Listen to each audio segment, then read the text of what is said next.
Seguimos o nosso grande itinerário em busca do castelo interior, nesta preciosa obra de Santa Teresa de Jesus. No último encontro tratamos sobre a alma, a deformidade que o pecado mortal causa na alma humana e quantos malefícios advêm desta vida em pecado mortal. Agora eu gostaria de dar continuidade ao segundo capítulo, que nós estamos falando das primeiras moradas do castelo interior. Embora Santa Teresa vai insistir, a partir do número 8 em diante, muito em algumas realidades. Uma coisa que Santa Teresa vai falar muito é sobre o conhecimento próprio, isto é, o conhecimento de si mesmo, não descuidar ao longo das primeiras moradas do conhecimento de si mesmo e não esquecer da virtude da humildade. Que a gente possa fazer nesse itinerário, nesse caminho, um longo passo do conhecimento de si mesmo, um longo passo para vermos a nossa pequenez e enxergar a grande miséria que estamos e que a nossa alma vive.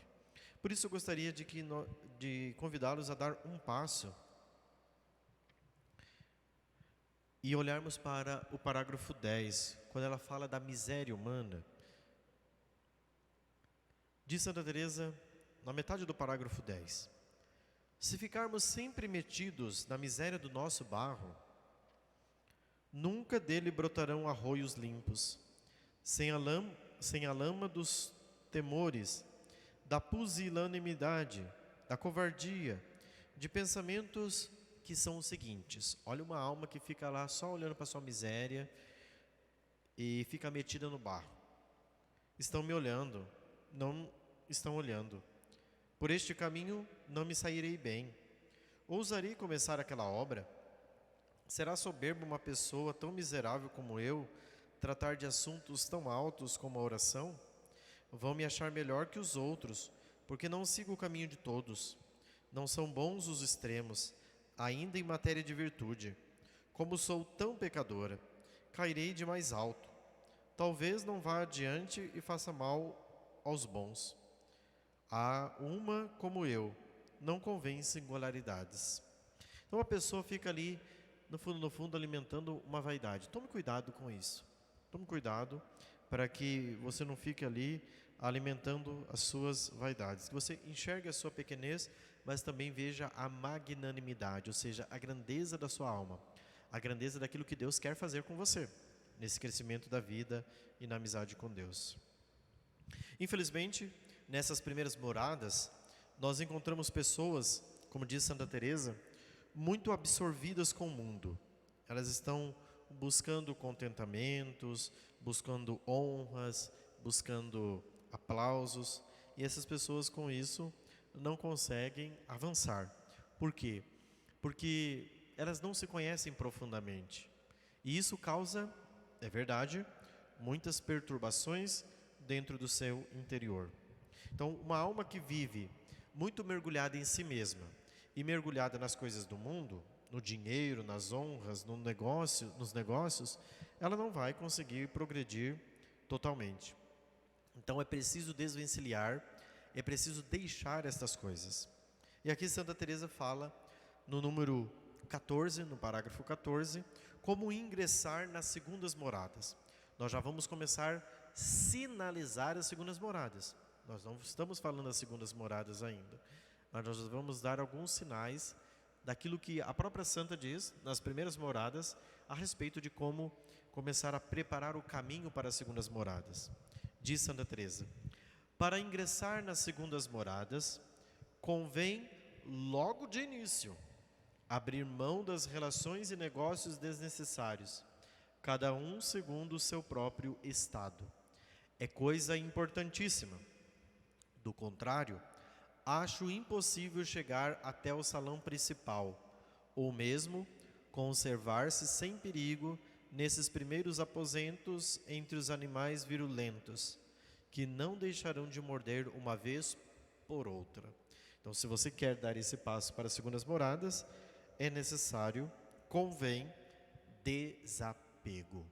Nós vamos falar disso mais adiante, evidentemente, que essas agitações do mundo atrapalham o nosso caminho. Então, nesse encontro, tendo visto já um olhar panorâmico sobre as primeiras moradas, tendo feito a leitura de alguns parágrafos, eu gostaria de fazer uma espécie de um pequeno resumo para aqueles que estão nos acompanhando, o que é necessário, basicamente, em tese, tudo aquilo que nós falamos nessas primeiras moradas. Vamos lá. Então, aqui é como que uma espécie, o que precisamos fazer concretamente para as primeiras moradas. Primeira coisa, é necessário querer agradar a Deus. Não queira somente fugir do pecado. Fugir do pecado para entrar no castelo. Muito bem. Mas queira agradar a Deus, tendo consciência que Deus é a finalidade da minha vida. Queira amar nosso Senhor Jesus Cristo. Queira dar gosto a Deus. Segundo, resista ao pecado. Ou seja, vença o egoísmo que está impregnado na sua alma. Nós vamos ter que, para conseguir vencer o pecado e agradar a Deus, que são duas coisas que estão intimamente ligadas, nós vamos ter que vencer os maus hábitos de querer viver somente para si. Eu vou ter que aprender a viver minha vida para os outros. E é claro, eu quero deixar muito claro isso, não é possível inverter essa lógica de uma hora para outra. Se você viveu 30 anos da tua vida para si, você não vai conseguir de hoje para amanhã viver para os outros. Você entende isso? Se você tentar viver isto, o que você vai encontrar nesse caminho? Você terá muitas experiências de fracasso. Você vai se sentir impotente, fracassado. Muitas vezes você vai ter que recomeçar, levantar novamente e dar o passo. Vamos tentar outra vez. Caiu? Levanta. Tendo ciência que nós podemos cair mais de 100 vezes. E será necessário que você persevere. Então eu quero deixar isso profundamente na sua cabeça, que isso precisa ser enraizado, para que você, diante das frustrações, você tenha humildade de se levantar e recomeçar. Vamos tentar muitas vezes. E vai ser necessário que a gente se levante tantas e tantas vezes e persevere nesse caminho por muitas vezes. Tem pessoas, infelizmente, espero que você que nos acompanha não seja uma dessas, que acham que vão vencer logo na primeira corrida. Mas, quando tem o primeiro tombo, já desanimam, desistem. Isso é sinal de orgulho. Você é muito orgulhoso. Você é muito cheio de si. Isso é uma verdadeira estupidez e uma verdadeira soberba. Saiba que você vai ter que cair muitas e muitas vezes. É natural que, se passamos muitos anos na miséria, no lamaçal do pecado, nós vamos ter no caminho dificuldades de conseguir vencer esse egoísmo, dificuldade de vencer esses hábitos que estão em nós. A nossa vontade e a nossa razão, elas são muito fracas. A nossa razão, ela não tem uma determinação. Nossa vontade, ela cede facilmente a qualquer coisa. Então, a gente tem um propósito, uma vontade firme. Parece que naquele dia você disse que você vai, a partir de agora, de maneira resoluta, lutar, combater e vencer todas as dificuldades. Mas, diante de uma tentaçãozinha, você cai. Você viu que a sua vontade está enfraquecida. Então, nós vamos falar disso. Nós precisamos fortalecer a nossa vontade. Eu falava disso numa das aulas anteriores, sobre aquela alma que está em estado de graça, mas possui uma anemia espiritual. Ela está em estado de graça, mas ainda ela não está forte. Ela não está resistente para combater o pecado. E por causa dessa anemia espiritual, facilmente ela está vulnerável para incorrer na queda. Então é preciso ter paciência. Os nossos instintos, as nossas paixões, elas são muito fortes dentro de nós. Elas foram alimentadas ao longo de muitos anos por nós, e agora, para você colocar todo esse edifício em ordem, leva tempo. Então, o que eu diria para você? Na primeira morada, somos um fracassado feliz. Nós vamos ter muitos fracassos, mas nós precisamos ter profundamente uma felicidade, porque nós estamos querendo agradar a Deus. Nós estamos lutando para resistir o pecado, para combater o pecado. Tentamos agradar a Deus com uma porcentagem muito pequena de sucesso. A porcentagem de sucesso é trágica, é mínima. Mas, se perseverarmos, isso já mostra que no caminho das primeiras moradas, isso já é o início, já é muito bom. Faz parte do processo iniciar e cultivar a virtude da humildade. Eu me dediquei a falar da virtude da humildade no encontro atrás, para focar muito bem que o fracasso, o desânimo, as experiências que nós vamos ter de quedas ao longo do caminho, farão muito bem para a gente cultivar a humildade, para percebermos que neste edifício, Deus é que vai construindo a grande obra dentro de nós, através da nossa pequenez, através da nossa miséria, através do reconhecimento da nossa fragilidade. Nós vamos tentar agradar a Deus, no entanto, muitas vezes vamos fracassar, vamos desanimar. Então, um resumo de concretamente na primeira morada, o que as pessoas devem fazer. Vamos anotar, se você puder fazer essa anotação, para que você possa, mesmo no castelo interior, num lugar onde você tenha um espaço, anote no próprio castelo, porque às vezes você anota num caderno, numa folha, você acaba perdendo isso.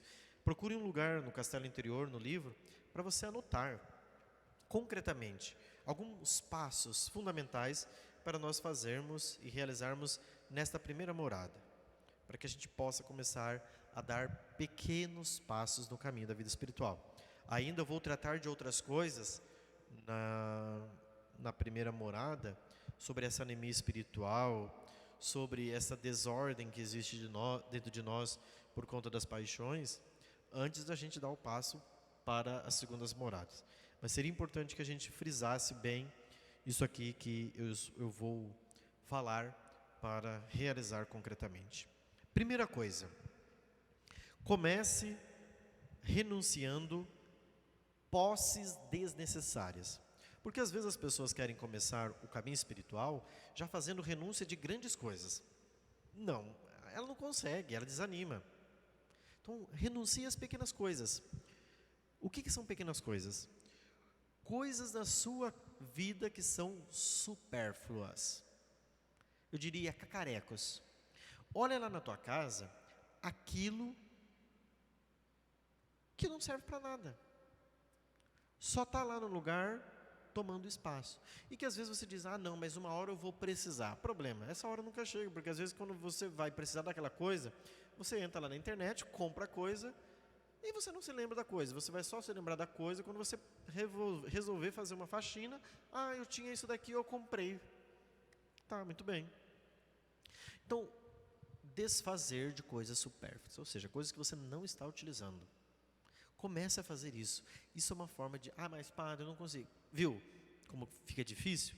Se você não está conseguindo largar pequenas coisas, coisas supérfluas, você não vai ser capaz de ceder grandes coisas.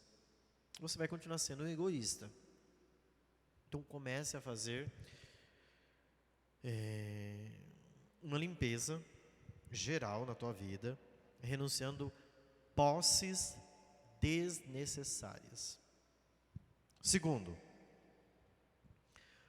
se você é uma pessoa muito ativa, que trabalha 20 horas por dia, né, e vive acumulando coisas, posses, vai ficar difícil você ter vida espiritual, né? Então, qual é a sugestão? Comece a diminuir suas atividades, indo daquilo que é supérfluo para aquilo que é necessário. Não pense que você vai salvar o mundo. Então, tome cuidado com o ativismo. Comece a diminuir suas atividades. O que eu preciso fazer concretamente? O que é o meu dever de Estado? O que eu devo cumprir em relação a Deus?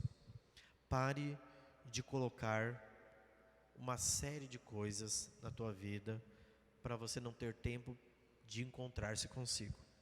Porque às vezes a pessoa, ela se enche de atividades porque ela tem medo de ficar sozinha. Ou seja, ela tem medo de encontrar-se consigo e por isso ela tem uma atividade atrás da outra. Esse ativismo é doentio, é patológico. Então comece a diminuir um pouco, pare um pouquinho. Terceiro, comece a diminuir o acúmulo de coisas. Santa Teresa está falando sobre a forma interior de preocupar com as coisas desnecessárias. Então, eu gostaria de lançar um desafio que está aqui na primeira morada, que Santa Teresa até fala quase na passagem da primeira para a segunda morada, que é o terceiro ponto. Primeiro, as posses desnecessárias. Se você tem uma vida muito ativista, de muitas atividades, diminua um pouco. Terceiro, pare de se importar com a imperfeição da vida dos outros. Quando nós nos preocupamos com a vida e com a imperfeição, com os pecados, com os limites das pessoas, isso atrapalha tremendamente o seu crescimento. Se você está o tempo inteiro fazendo ingerências na vida das pessoas e se ocupando com o que elas estão fazendo, isso atrapalha muito a sua vida espiritual. Isso atrapalha o seu crescimento. Até faço questão de ler aqui no Castelo Interior, nas primeiras moradas, segundo capítulo, no número 18. Ela diz assim: por andar reparando nas irmãs umas ninharias, que às vezes nem são imperfeições, mas pela nossa ignorância o lançamos à pior parte. Pode a alma perder a paz e até inquietar as demais. Como custaria caro a perfeição? Então pare de se ocupar, diz Santa Teresa, com as imperfeições do próximo. Às vezes nós achamos que é uma imperfeição, mas no fundo é ignorância nossa. Nem é tanta imperfeição assim. E nós já colocamos aquela pessoa no inferno, na pior parte. Pare. Isso só faz com que você perca a paz e inquiete seu coração. Pare de se ocupar com o terreno do seu vizinho, quando na verdade o seu terreno está cheio de matagal. Então olhe para o próximo com benevolência, com amor, com caridade. E pare de ficar gastando tanto tempo com o outro. Eu sei que às vezes nós temos uma tendência de criticar as pessoas. Nós temos estabelecido dentro de nós um tribunal da justiça, onde nós sabemos a verdade e julgamos todas as pessoas. Mas veja, enquanto você fica o tempo inteiro entrando na vida das pessoas, você não consegue entrar na sua vida. Enquanto você gasta demasiado tempo na vida das pessoas, você não vai ter tempo para se ocupar consigo mesmo. Se você está o tempo inteiro na internet, vasculhando a vida das pessoas e bisbilhotando para ver o que as pessoas estão fazendo, curtindo e comentando tudo que as pessoas fazem, você nunca vai crescer sobrenaturalmente, porque você está o tempo inteiro fazendo ingerência na vida das pessoas, se ocupando com a vida das pessoas, e não se ocupa com a sua própria vida. Então, pare de ficar o tempo inteiro fazendo ingerência na vida das pessoas. Este é um grande defeito que existe em todos os seres humanos. É ficar olhando para o defeito do próximo.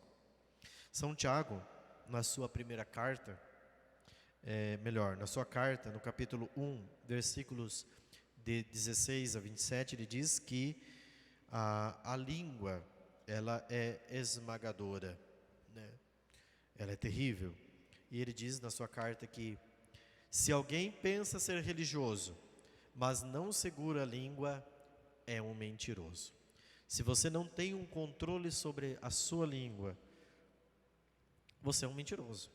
Você julga ser religioso, mas no fundo é um pagão. Diz ainda: muitas vezes justificamos que só é um comentário leve, não tem nada demais. Mas isso é muito ruim, é um hábito horroroso, é um vício desordenado. E aí eu pergunto para você, nesta terceira questão. Você quer a vida verdadeira ou a vida de um fofoqueiro? Quem você é? Você quer buscar a vida da benevolência e da caridade para com o próximo, ou você quer ficar bisbilhotando e sendo um fofoqueiro da vida dos outros? Olhe menos para a vida das outras pessoas.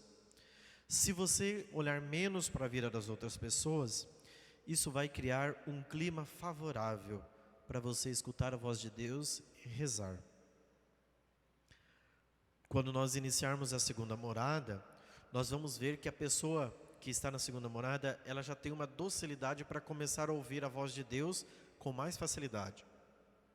Coisa que a pessoa que está na primeira morada, tomada pelas paixões e pelas agitações, não consegue. Qual é o segredo para então conseguir ouvir mais a voz de Deus? Temos que começar a aquietar o nosso coração, desenvolvendo um estilo de vida menos frenético, menos agitado, menos aquisição, menos interesse pela vida dos outros, menos curiosidade, menos obsessivo. Às vezes, precisa cair as nossas máscaras para que enxerguemos a verdade. Você percebe em si mesmo o seu interior, à medida em que você gasta menos tempo com a vida das pessoas. Por isso, o convite que eu faço a você: olhe mais para o seu interior e se ocupe menos com a vida das pessoas. À medida em que você for realizando isto, que tratei dessa necessidade do desapego, de não se ocupar com a vida das pessoas, de ter uma vida mais tranquila, menos frenética, menos agitada, uma vida de menos ativismo, e uma vida onde você vá se desfazendo das coisas que são supérfluas, coisas desnecessárias, coisas que você pode se desfazer e dar para outras pessoas. Isso vai aumentando no seu coração a docilidade para começar a escutar a voz de Deus. Porque você não está se ocupando com a vida das pessoas, você está começando a se desapegar dos bens e você começa a ter uma vida onde você olha mais para dentro de si. Talvez isso está parecendo ser muito egoísta. Mas eu vou olhar mais para si e vou deixar de olhar para os outros, isso não é egoísmo? Do jeito que você está olhando para as pessoas, é um tremendo egoísmo, porque você só fica julgando as pessoas. Você não está realizando atos de caridade para as pessoas. Se você estiver realizando atos de amor para com as pessoas, legal. Mas ficar bisbilhotando e julgando as pessoas a todo momento, isso não é ato de caridade. Isso é um verdadeiro fofoqueiro. Então que nós possamos agora, meus irmãos, olhar com muita sinceridade. E que essas pistas que dei aqui nesta reflexão possam verdadeiramente lhe ajudar a começar a concretamente dar passos na sua vida espiritual, para que a gente possa prosseguir nas próximas moradas do castelo interior, descobrindo as grandezas desse castelo que fascina o nosso coração, que desperta no nosso coração o desejo pela santidade, de buscar a Deus, de amá-lo mais. Mas é claro que nós precisamos encontrar também com a nossa miséria, com a nossa fragilidade, e neste grande caminho trilharmos com o auxílio de Santa Teresa, dos nossos santos de devoção, o caminho para a santidade. Santa Teresa de Jesus, rogai por nós.